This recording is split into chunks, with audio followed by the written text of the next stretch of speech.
আমরা এই আমাদের যেভাবে কথা ছিল আমরা সেভাবে এই জনসভাটি আয়োজন করতে পারিনি, সেজন্য আমি সবার কাছে আন্তরিকভাবে দুঃখ প্রকাশ করছি।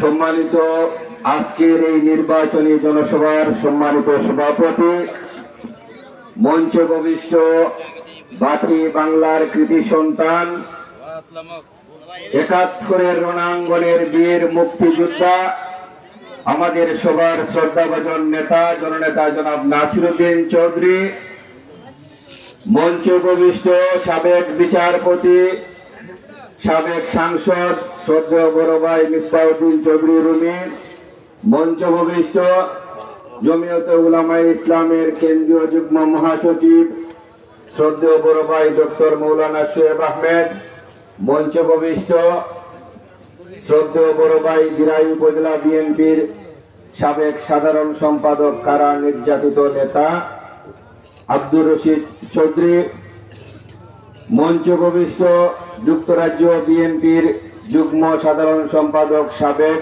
আজমল হোসেন চৌধুরী জাবেদ, মঞ্চ ভবিষ্য যুক্তরাজ্য আইনজীবী ফোরামের বর্তমান সাংগঠনিক সম্পাদক অ্যাডভোকেট আবুল হাসনাত, মঞ্চ ভবিষ্য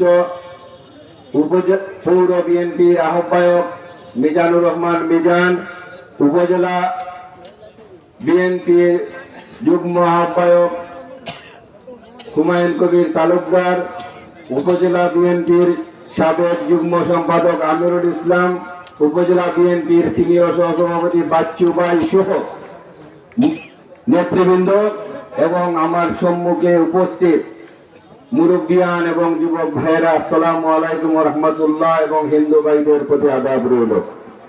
সম্মানিত উপস্থিতি, এখানে যে নেতৃবৃন্দরা রয়েছেন এবং আপনাদেরকে সাথে নিয়ে আমরা গত ৩ সপ্তাহ যাবৎ আমরা চেষ্টা করেছি এই দিরাই উপজেলার প্রত্যেকটি ইউনিয়ন এমনকি প্রত্যেকটি ওয়ার্ডে যাওয়ার জন্য।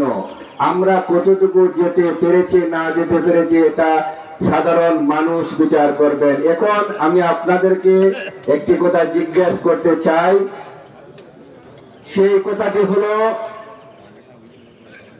এখন রফিনগর ইউনিয়ন, বাটিপাড়া ইউনিয়ন, ছন্নাচর ইউনিয়ন এবং রাজানগর ইউনিয়নে আমাদের নির্বাচনে প্রস্তুতি কেমন হয়েছে একটু হাত তুলে দেখান তো।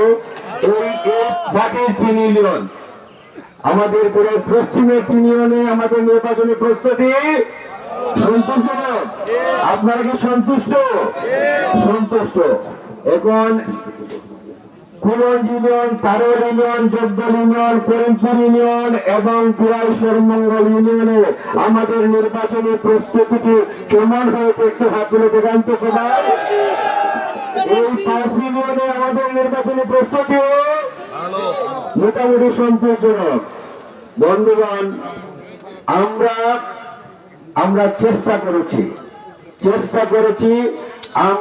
সব ইউনিয়নে যাওয়ার জন্য, কিন্তু দিরাই এবং শাল্লাতে প্রায় 450টি গ্রাম, সেই 450টি গ্রামে আমাদের যাওয়া সম্ভব হয়নি। আমি বিশ্বাস করি আজকে থেকে যে আরো 3 দিন সময় রয়েছে, এই 3 দিনেই আমাদের নেতা কর্মীরা, যুবদল, ছাত্রদল, স্বেচ্ছাসেবক দল, তরুণ দল এবং মহিলা দলের নেতৃবৃন্দরা এই 3 গ্রামে এই যে বাকি গ্রামগুলো রয়েছে, যে গ্রামে আমরা যেতে পারিনি এখন পর্যন্ত, আপনারা কি সবাই নিজ দায়িত্বে যাবেন? আপনারা কি যাবেন যে গ্রামে যেতে পারিনি এখন পর্যন্ত? ইনশাআল্লাহ আমরা সবাই পৌঁছে যাব একদম তৃণমূলের দ্বারগোড়ায়। বন্ধুগণ, আমাদের সামনে এই আজকে থেকে আরো 3-4 দিন যে সময় রয়েছে, এই সময়গুলো আমাদের জন্য অত্যন্ত গুরুত্বপূর্ণ। বিশেষ করে গতকালকে আমাদের পোলিং এজেন্টদের একটি ট্রেনিং হয়েছিল, আমরা যারা ট্রেনিং করিয়েছিলেন